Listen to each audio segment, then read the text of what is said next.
1964. Lembrar para que não mais aconteça.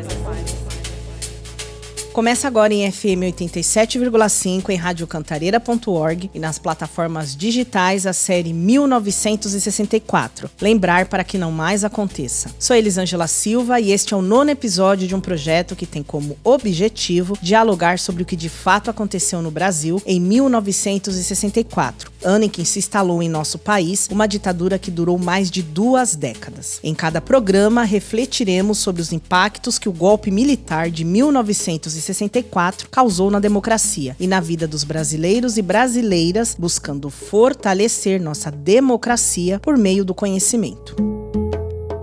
A Constituição Federal de 1988 é o principal documento da nossa democracia, pois traz normas importantes sobre direitos fundamentais aos brasileiros, como acesso à educação, saúde e direitos humanos. O processo para a conquista da 7ª Constituição Nacional começou ainda durante a ditadura militar, em meados da década de 1970. Neste episódio, vamos relembrar os fatos que contribuíram para a criação e implantação da Constituição Cidadã. Quando vi todo mundo na rua de blusa amarela, eu achei que era ela puxando um cordão 8 horas e danço de blusa amarela. Minha cabeça talvez faça as pazes assim. Quando ouvi a cidade de noite batendo as panelas, eu pensei que era ela voltando pra minha cabeça de noite batendo panelas. Provavelmente não deixa a cidade dormir. A ditadura militar começou a perder fôlego durante o governo de Ernesto Geisel entre os anos 1974 e 1979, com o fim do milagre econômico e maior pressão da sociedade civil pela liberdade e direitos políticos. O milagre econômico foi um período de crescimento econômico do Brasil, entre os anos de 1968 e 1973, com a aceleração do crescimento do PIB, que é o Produto Interno Bruto, industrialização e inflação baixa. Entre os pontos negativos estão o aumento da dívida externa e o aumento da inflação nas décadas seguintes. Com a pressão popular, só restou ao regime adotar uma abertura gradual, com a diminuição da repressão, suspensão dos atos institucionais, anistia para os presos políticos e agentes repressores do Estado, assim como o surgimento de novos partidos políticos. Essa época também marcou o surgimento de partidos como PDT, PMDB e o PT, enquanto a Arena, aliado dos militares, tornou-se PDS. No dia 30 de abril de 1981, houve uma tentativa de boicotar a abertura política no Brasil. Era a véspera do Dia do Trabalhador e um show no Rio Centro, no Rio de Janeiro, reuniu 20 mil pessoas e grandes nomes da música brasileira. No meio desse momento de comemoração, uma bomba explodiu e um carro no estacionamento. A ideia era colocar a culpa nos movimentos de esquerda e bagunçar o país, mas o tiro saiu pela culatra. Com a explosão, um militar morreu e outro ficou ferido, desmascarando o plano que tinha sido tramado pelos próprios militares. Todo esse contexto alavancou a necessidade de abertura política e retirada dos militares do poder, fortalecendo o caminho para as diretas já, movimento que mobilizou milhares de pessoas pelo país em busca por eleição direta para presidente da República em 1985. As diretas já nasceu em 1983 a partir de uma emenda apresentada pelo deputado Dante de Oliveira, do PMDB do Mato Grosso. A proposta solicitava eleições diretas para presidente da República em 1985, tirando de cena o colégio eleitoral responsável por escolher os presidentes sem o voto popular. Os partidos de oposição abraçaram a ideia e começaram a trabalhar na articulação. Em 1983, aconteceu o primeiro comício em Goiânia, reunindo 5 mil pessoas. A partir de 1984, as mobilizações se espalharam pelo país. Antes da votação da emenda Dante de Oliveira no Congresso Nacional, o Vale do Anhangabaú, no centro de São Paulo, reuniu no dia 16 de abril de 1984 1,5 milhão de pessoas no comício. A campanha entrou para a história do país como um dos principais movimentos de luta pela democracia de todos os tempos. Sim, as eleições diretas, já! Liberdade, liberdade! Abre as asas sobre nós e restabelece nesse país as eleições diretas para que o nosso povo possa ter o direito à sobrevivência. Que é o melhor para o povo brasileiro! Por que não agora? Por que não já?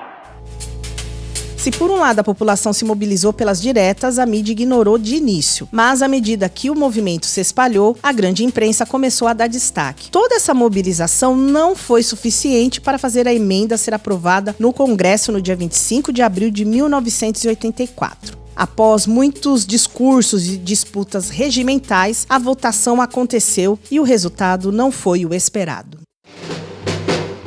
Foram 298 votos a favor da emenda, 65 votos contra, 113 deputados ausentes e 3 abstenções. Para ser aprovada, a emenda precisava de 320 votos, 2/3 do Congresso. A esperança por dias melhores deu lugar à decepção dentro do Congresso e em muitos locais pelo país. E como na política não se pode perder tempo, a ala moderada do PMDB lançou a candidatura do mineiro Tancredo Neves ao Colégio Eleitoral para a eleição indireta de 1985. O maranhense José Sarney era o vice. Tancredo venceu as eleições contra Paulo Maluf. Entretanto, Tancredo Neves não assumiu a presidência, adoeceu e faleceu após 38 dias de internação. José Sarney assumiu a presidência do Brasil em 15 de março de 1985, tornando-se o primeiro presidente do período democrático do país. Chegava ao fim 2 décadas de ditadura. Em outubro de 1988, entrou em vigor a Constituição Federal, símbolo máximo da redemocratização. A nova carta assegurava a liberdade de pensamento e evitava abusos de poder pelo Estado. Durante 20 meses, a Assembleia Nacional Constituinte trabalhou na elaboração do documento e contou com a participação de 559 parlamentares, sendo 72 senadores e 487 deputados federais, além de ampla participação popular. Com ela, foram ampliadas as liberdades civis e garantias individuais, retomada das eleições diretas, fim da censura à imprensa, acesso ao voto por pessoas analfabetas, estabeleceu os direitos trabalhistas e a reformulação do sistema tributário. Você vai ouvir o depoimento do ex-deputado federal José Genuíno, que na época da Constituinte estava em seu segundo mandato como deputado.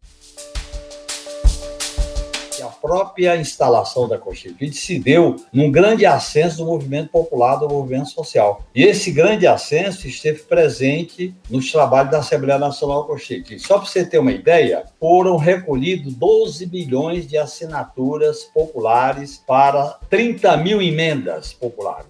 71 emendas de sugestão, porque com 30 mil assinaturas podia se apresentar emenda popular. Foram apresentadas 61 mil emendas, 122 emendas populares. Portanto, e essas emendas chegaram a 12 milhões de assinaturas. Portanto, a participação popular foi muito ampla, porque primeiro que era facilitada, segundo, o país atravessava uma crise institucional, uma crise econômica e social. E naquele momento, a disputa de hegemonia estava aberta. E é nesse cenário que as forças progressistas de esquerda, apesar de serem minoritárias, com o avanço do movimento de massa e a participação popular, nós tivemos uma intervenção muito positiva, muito eficiente na Assembleia Nacional Constituinte. A Constituição certamente não é perfeita. Ela própria o confessa ao admitir a reforma. Quanto a ela, discordar, sim. Divergir, sim. Descumprir, jamais. Afrontá-la, nunca. Traidor da Constituição é traidor da pátria. Conhecemos o caminho maldito. Rasgar a Constituição, trancar as portas do parlamento, garrotear a liberdade, mandar os patriotas para a cadeia, o exílio e um cemitério. Persistência da Constituição é a sobrevivência da democracia.